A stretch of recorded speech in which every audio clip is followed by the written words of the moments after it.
तो आ गया हूँ आप लोगों के लिए एक और नए इंटरेस्टिंग वीडियो लेकर। दोस्तों, क्या आप लोगों ने कभी प्रोग्रामिंग लैंग्वेज के बारे में सुना है? ओके, क्या आप लोगों ने कभी सी प्रोग्रामिंग लैंग्वेज के बारे में सुना है? क्या फिर कोडिंग के बारे में कभी सुना होगा कि कोडिंग कैसे होता है, कोडिंग किस काम के लिए यूज किया जाता है और कोडिंग क्यों करते हैं? ऑफ कोर्स सुना होगा, मैं भी क्या बोल रहा हूँ। तो अगर आप लोगों को इन सभी के बारे में कुछ भी जानकारी मालूम नहीं है, कुछ भी मतलब कुछ भी, जैसे कि प्रोग्रामिंग लैंग्वेज क्या होता है, प्रोग्रामिंग लैंग्वेज क्यों करते हैं, प्रोग्रामिंग लैंग्वेज किस काम के लिए यूज किया जाता है, अगर आप लोगों को इन सभी के बारे में कुछ भी जानकारी मालूम नहीं है तो आप लोगों के लिए मैं आप लोगों के लिए हाजिर हूँ। जी हाँ दोस्तों, आप जानना चाहते हो कि प्रोग्रामिंग लैंग्वेज क्या होता है, प्रोग्रामिंग लैंग्वेज को किस काम के लिए यूज किया जाता है, तो आप लोगों के लिए ये वीडियो बहुत ही इंटरेस्टिंग और यूजफुल हो सकती है। तो आइए जानते हैं कि क्या है ये प्रोग्रामिंग लैंग्वेज। रुकिए, इस वीडियो को शुरू करने से पहले मेरा नाम भी जान लीजिए। जी हाँ दोस्तों, मेरा नाम है अनुभव त्रिपाठी और आप सभी का फिर एक बार टेक ट्यूब अनुभव चैनल के एक और नए इंटरेस्टिंग वीडियो में स्वागत है। देखिए दोस्तों, प्रोग्रामिंग लैंग्वेज एक तरह का कंप्यूटर का लैंग्वेज होता है, कंप्यूटर का भाषा होता है। जैसे कि हम इंसानों की सब अलग अलग भाषाएं होती है, हिंदी, इंग्लिश, उर्दू, तमिल, ऐसे ही बहुत सारे भाषाएं होती है। ठीक वैसे ही कंप्यूटर का प्रोग्रामिंग लैंग्वेज होता है।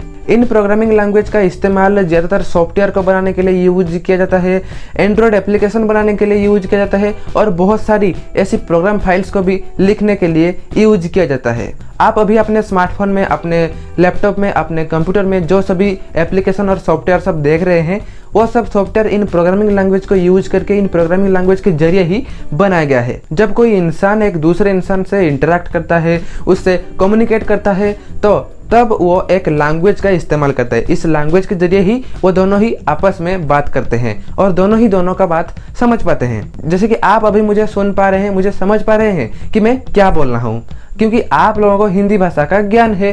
तो अगर हम यही सब बातें एक कंप्यूटर से कहें, कंप्यूटर को इंस्ट्रक्शन दे, तो उसे तो कुछ समझ में नहीं आएगा, क्योंकि उसे हिंदी भाषा का ज्ञान ही नहीं है। उसे तो सिर्फ मालूम है प्रोग्रामिंग लैंग्वेज के बारे में, कंप्यूटर लैंग्वेज के बारे में।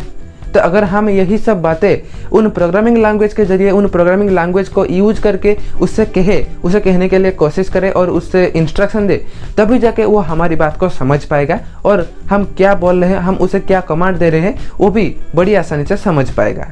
तो जब कोई इंसान, जब कोई यूजर एक कंप्यूटर के साथ इंटरेक्ट करने के लिए कोशिश करता है, दोनों के बीच कम्युनिकेट होता है, तब हम जो प्रोसेस को यूज करते हैं, जो लैंग्वेज को यूज करते हैं, उसी लैंग्वेज को प्रोग्रामिंग लैंग्वेज कहते हैं। और दोस्तों, मैंने आपको बोला कि प्रोग्रामिंग लैंग्वेज का इस्तेमाल सॉफ्टवेयर बनाने के लिए, एप्लीकेशन बनाने के लिए और प्रोग्राम फाइल्स को लिखने के लिए यूज किया जाता है। तो ये प्रोग्राम फाइल्स क्या होता है? देखिए, उन प्रोग्राम फाइल्स में कुछ इंस्ट्रक्शन लिखा होता है जो कि एक कंप्यूटर बड़ी आसानी से समझ पाता है, और उस इंस्ट्रक्शन के बीच, इंस्ट्रक्शन के अंदर बहुत सारे कमांड्स भी लिखे होते हैं जिनको कंप्यूटर इस्तेमाल करके, जिनको कंप्यूटर यूज करके बड़ी आसानी से अपने टास्क को परफॉर्म कर सकता है। तो इन प्रोग्रामिंग फाइल्स को यूज करके हम कंप्यूटर से जो चाहे वो काम करवा सकते हैं। देखिए दोस्तों, ये प्रोग्रामिंग लैंग्वेज एक नहीं, दो नहीं, ऐसे ही बहुत सारे प्रोग्रामिंग लैंग्वेज होते हैं, जैसे कि सी लैंग्वेज, C++, जावा, पाइथन, PHP, रूबी, SQL, कबल, एटसेट्रा, बहुत सारे प्रोग्रामिंग लैंग्वेज है। तो जब से प्रोग्रामिंग लैंग्वेज का इन्वेंशन हुआ, प्रोग्रामिंग लैंग्वेज को डेवलप किया गया, तब से लेकर आज तक एक से बढ़कर एक सब नई प्रोग्रामिंग लैंग्वेज देखने को मिल रहा है, नई प्रोग्रामिंग लैंग्वेज सब डेवलप हो रहे हैं। तो इसी को देखते हुए, इन सभी को देखते हुए प्रोग्रामिंग लैंग्वेज को दो भाग में डिवाइड कर दिया गया है। एक है लो लेवल लैंग्वेज और दूसरा है हाई लेवल लैंग्वेज। देखिए दोस्तों, लो लेवल लैंग्वेज में कंप्यूटर को किसी भी ऐसी इंस्ट्रक्शन को एग्जीक्यूट करने के लिए, किसी भी प्रोग्राम फाइल्स को एग्जीक्यूट करने के लिए उसको किसी भी ट्रांसलेटर या फिर किसी भी कन्वर्टर की जरूरत नहीं पड़ती है, क्योंकि इस लैंग्वेज में कंप्यूटर बड़ी आसानी से समझ जाता है। देखिए, लो लेवल लैंग्वेज दो प्रकार के हैं, एक है मशीन लैंग्वेज और दूसरा है असेंबली लैंग्वेज। देखिए, मशीन लेवल लैंग्वेज में क्या होता है, मैंने आपको जैसे कि बोला, इन सभी लैंग्वेज में कंप्यूटर को किसी भी प्रोग्राम फाइल्स को एक्सेस करने के लिए, प्रोग्राम फाइल्स को एग्जीक्यूट करने के लिए कुछ भी ट्रांसलेटर या फिर कन्वर्टर की जरूरत नहीं पड़ती है, क्योंकि यहाँ पर बाइनरी लैंग्वेज में लिखा होता है। तो इसीलिए कंप्यूटर इन बाइनरी लैंग्वेज को बड़ी आसानी से समझ जाता है। बाइनरी लैंग्वेज का मतलब है 0 और 1। तो हम अगर कुछ भी इंस्ट्रक्शन, कुछ भी कमांड्स इन बाइनरी लैंग्वेज में लिखते हैं, तब कंप्यूटर डायरेक्टली इन सभी प्रोग्राम फाइल्स को एग्जीक्यूट कर देगा, क्योंकि वो बाइनरी लैंग्वेज बड़ी अच्छी तरह से समझ जाता है। हालांकि एक नॉर्मल यूजर इन लैंग्वेज को समझ नहीं पाता है, तो इसलिए इस लैंग्वेज का नाम मशीन लेवल लैंग्वेज रखा गया, क्योंकि ये लैंग्वेज मशीन के साथ बहुत ही अच्छी तरह से इंटरेक्ट कर लेता है। As compared to normal user. और फिर दूसरा होता है असेंबली लैंग्वेज। देखिए दोस्तों, असेंबली लैंग्वेज में क्या हुआ, जब हम बाइनरी लैंग्वेज में कुछ इंस्ट्रक्शन लिख रहे हैं तब यूजर को इतनी आसानी से समझ नहीं आता, इतनी कंफर्टेबल नहीं होता था। तब इस परेशानी को देखते हुए असेंबली लैंग्वेज को डेवलप किया गया।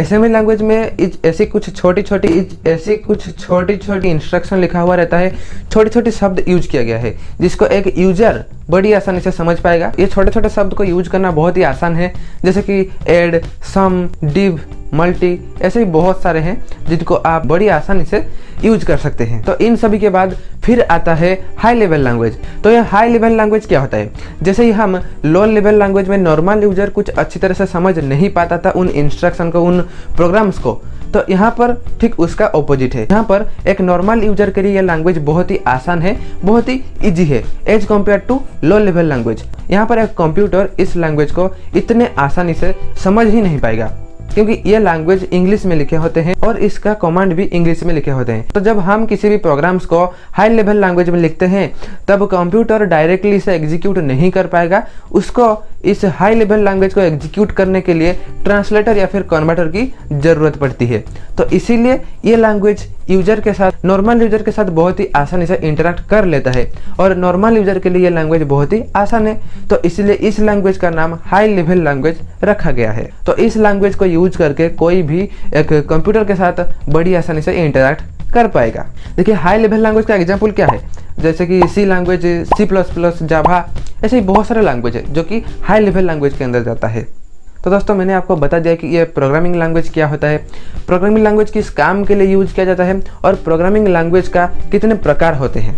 और दोस्तों अगर आप लोगों को इसके बारे में कोई भी डाउट होगा या फिर कोई भी ऐसी बात हो जो आप समझ नहीं पाए तो आप लोग मुझे कमेंट करके जरूर बता सकते हैं। आई होप दोस्तों आप लोगों को ये वीडियो पसंद आई होगी।